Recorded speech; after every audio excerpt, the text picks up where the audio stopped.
I'm with Laurence Grant, an historian working in St. Thomas, Ontario, on a reconstruction and rehabilitation of an old railway station built when? When was this built?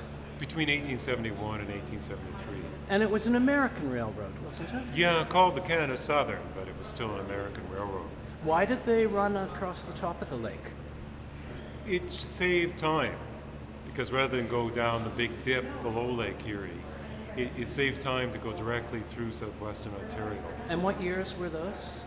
This is, the Canada Southern Railway was started in 1871, the same year as the station.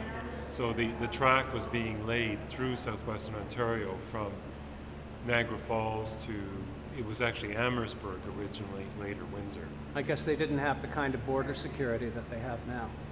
No, there was still something. It was obvious that it was a border, but not nearly the intensity of security we experience today. Now, my real interest that I wanted to talk to you about were two things. Primarily your windows, these marvelous tall windows, which have all been restored and are all labeled with these little brass plates with the name of donors who have contributed to the restoration. One of the biggest problems that we have these days, with everybody's concern about energy, is that all these old windows are being ripped out, and everybody says we don't have the technology or the skills or the ability to fix these old windows so that they're not leaky horrible things. So what have you done about this? Well, they're an important part of the architectural expression of the building, and it's really unthinkable to remove them because they're different on this level than upstairs. So the upper windows, the upper sashes are arched on this level, but they're rounded on the upper level, both characteristics of the Italianate style. And so it's really important to preserve those. A lot of the sashes, because they were made from very good wood, very good pine, they were in pretty decent condition. And they just needed to be repaired, the rotten parts removed. And so that was done systematically throughout the building. And who does the work? Like, where did you get the labor, or did you train people? Well, it's staff members here that do the work through a job creation partnership program. So people who are hired, they have been on employment insurance for a period of time, and so they qualify for this program as part of retraining. So we train them on window restoration. So we have a workshop here that specifically is doing that task. And all the windows have actually been redone.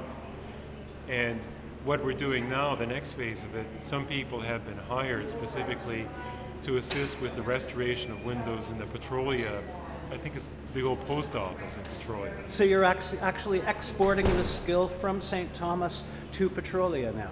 Yes, it saves them from setting up a whole new workshop to do that, because we've got the machinery and the skilled people to be able to do the restoration work. And I'm looking here at all of these brackets that were below the overhang of the roof, and there's a lot of them. They're very beautiful. So let me just get back to the light here. Sorry. Yeah, so what's the story there? Is it the same kind of program? Yes, it's job creation, but there's also funding that comes from rural economic development to support that specific phase of the restoration work. So all the brackets have been removed, and over the winter they were restored, because some, as you would expect after that length of time, some had rotted parts and they needed work done on them. So the paint was removed, some restoration, some replacement woodwork, primed, painted, and now we're ready to put them up. As soon as the weather improves a little bit, we'll be putting them back in place. In total, over these two programs, between the brackets and the windows, how many people roughly do you think have been put to work restoring this building? I think over the past 3 years, there have been 3 job creation partnership programs, and so that probably is about 30 to 40 people over that period of time.